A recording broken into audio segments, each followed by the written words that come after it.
నమస్తే. ఇన్నాళ్ళు నన్ను సపోర్ట్ చేస్తూ, ఎంకరేజ్ చేస్తూ మీ ప్రేమని నాకు అందిస్తున్న ప్రతి ఒక్కరికి కృతజ్ఞతలు. అలాగే ఈ వీడియో కూడా ఖచ్చితంగా మీకు ఉపయోగపడుతుంది. లైక్, షేర్ అండ్ సబ్స్క్రైబ్ చేసి మీ సపోర్ట్‌ని నాకు అందించండి. అలాగే ఈ వీడియో పట్ల మీకున్న అభిప్రాయాన్ని కామెంట్ సెక్షన్‌లో కామెంట్ చేసి తెలియజేయండి. ఇప్పుడు వీడియోని చూద్దాం. జ్యోతిష్య శాస్త్రం ఒక అద్భుతం. వేదాంగమైన జ్యోతిష్య శాస్త్రం అనేటువంటిది మానవ జీవన గమనానికి ఒక వరం. జ్యోతిష్య శాస్త్రం నీ జీవితంలో వెలుగునింపే ఒక భాష. ఆ భాష నీకు అర్థమైతే ప్రకృతి నీతో మాట్లాడుతుంది. అస్ట్రాలజీ నేర్చుకోవాలి అనుకునే వారికి అద్భుత అవకాశం. మురళీధర శర్మ గారి అస్ట్రాలజీ క్లాసెస్ అతి త్వరలో మొదలు కాబోతున్నాయి. 100% జాబ్ గ్యారంటీ. వివరాల కొరకు సంప్రదించండి. నమస్తే, వెల్కమ్ టు అవర్ ఛానల్. నేను పద్మిని. ప్రస్తుతంతో పాటు ప్రముఖ ఆధ్యాత్మికవేత్త, జ్యోతిష పండితులు, అమ్మవారి సేవకులు, దత్త గణపతి ఉపాసకులు మురళీధర శర్మ గారు మనతో పాటు ఉన్నారు. మాట్లాడదాం. మురళి గారు నమస్కారం అండి. మహాదేవ శ్రీమాత్రే నమః. మన ధర్మం ప్రతి ఒక్క విషయాన్ని చెప్తుంది, ప్రతి ఒక్క విషయాన్ని ప్రస్తావిస్తుంది. నువ్వు ఎలా ఉండాలి, ఎలా మెలగాలి, ఎలా నడుచుకోవాలి, ఎప్పుడు లేవాలి, ఎప్పుడు పడుకోవాలి, ఏం చెయ్యాలి. తద్వారా సమస్యలు వచ్చినా అధిగమించేటటువంటి స్థైర్యం ఉంటుంది. అసలు రాకుండా ఉండే ఆ శక్తి కూడా మనకు ఉంటుంది. ఏదో గొడ్డలతో పోయేది గోరుతో పోయేటటువంటి పరిస్థితి ఖచ్చితంగా ఉంటుంది. అయితే మనం మరి ధర్మం చెప్పినటువంటి విషయాల్ని పాటిస్తున్నామా లేదా అనేదే ఇక్కడ ప్రశ్న. అయితే ఇప్పుడు ఇవాళ నా ప్రశ్న, స్నానం చేసే విషయంలో ఖచ్చితంగా వ్యవస్థరలై స్నానం చేయటం అనేది సర్వసాధారణం అయిపోయింది. ఇప్పుడు బట్టలే లేకుండా, అసలు నూలిపోగు కూడా ఒంటి మీద లేకుండా స్నానం చేయటం అనేది అందరికీ అలవాటైపోయింది. షవర్ బాత్ అనుకోవచ్చు. అసలు మామూలుగా స్నానం చేసినా కూడా బట్టలు లేకుండానే స్నానం చేస్తున్నారు. ఇది ఎంతవరకు సమంజసం? అసలు శ్రీకృష్ణ పరమాత్మ చెప్పారు, ఆ లీల చేశారు, బట్టలు ఎత్తుకెళ్ళారు అని అంటే ఆ లీల చేశారంటే ఏమిటి? నువ్వు ఎటువంటి పరిస్థితిలో దిగంబరంగా స్నానం చెయ్యకు అని మనకి చెప్పటం. ఆయనకేం కర్మ పట్టింది? పరమాత్మ అక్కడెక్కడ కాదు, ఇక్కడే ఉంటాడు, ఇక్కడి నుంచే చూస్తాడు. రైట్. అయితే ఈ స్నానం చేసే విషయంలో ఎలాంటి జాగ్రత్తలు తీసుకోవాలి?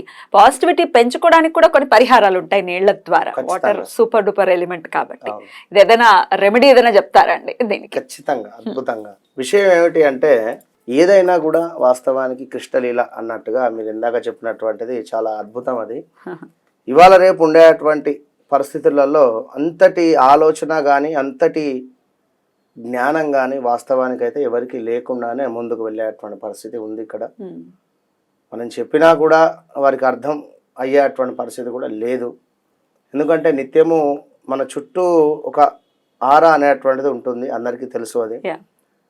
అది ఎప్పుడు మనం దాన్ని కాస్త శుభ్రపరుచుకునేటువంటి విధం కానీ, లేదా ఏ రకంగా ఉంటే అది పాజిటివ్గా ఉంటుంది అనేటువంటిది ఇప్పుడు యద్భావం తద్భవతి అని ప్రతి వీడియోలో కూడా మనం చెప్తూనే ఉంటాం. కొన్ని వీడియోలలో మన ఆలోచన విధానం ఏ విధంగానైతే ఉంటుందో మన పరిస్థితి కూడా అదే విధంగా ఉంటుంది. ఆరా డెఫినెట్గా మెయింటైన్ చేసుకోవాలి ఆరాని కదా. అది కనిపించకపోవచ్చు కానీ ఆరాని మెయింటైన్ చేసుకోవాలి ఖచ్చితంగా.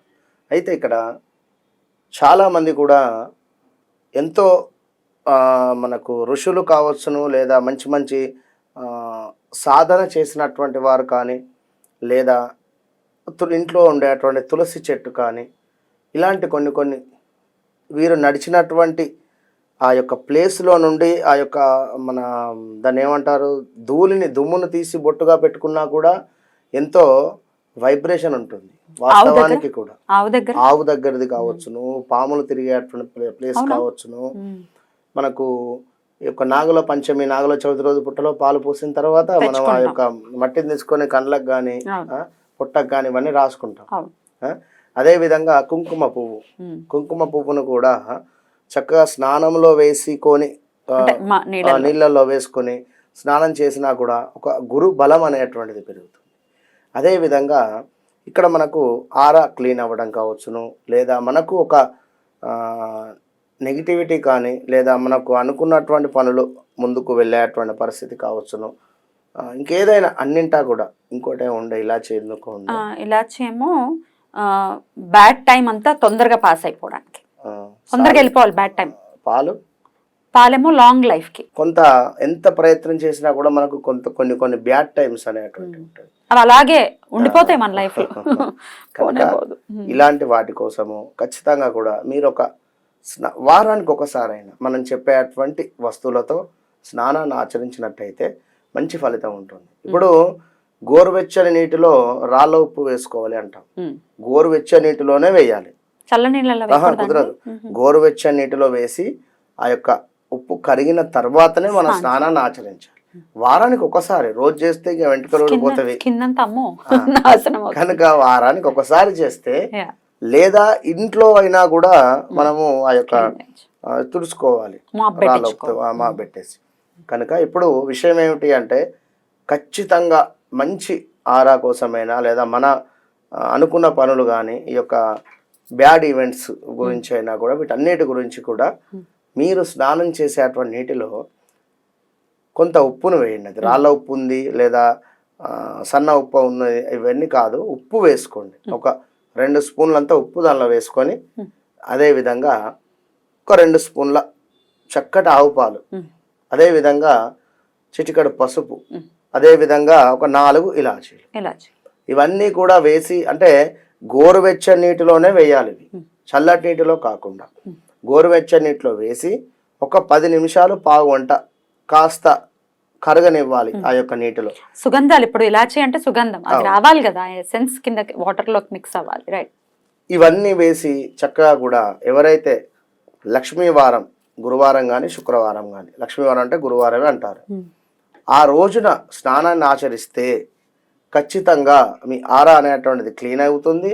దీంతో పాటుగా ఇవేవైతే మీకు కొంత బ్లాకేజెస్ ఉన్నవి లేదా బ్యాడ్ ఈవెంట్స్ జరుగుతున్నవి అని అనుకునేటువంటి సందర్భంలో తప్పకుండా కూడా మంచి ఫలితం ఉంటుంది. ఇది ఒక వారానికి ఒకసారి ఆచరించండి. ఇట్లా ఒక 5 వారాలు చేసి చూడండి, మీకే అర్థమవుతుంది. అసలు బాత్రూమ్ లో పెట్టేసుకుని మర్చిపోతూ ఉంటాం, టక్క వెళ్ళిపోతాం, చేసేస్తుంటాం.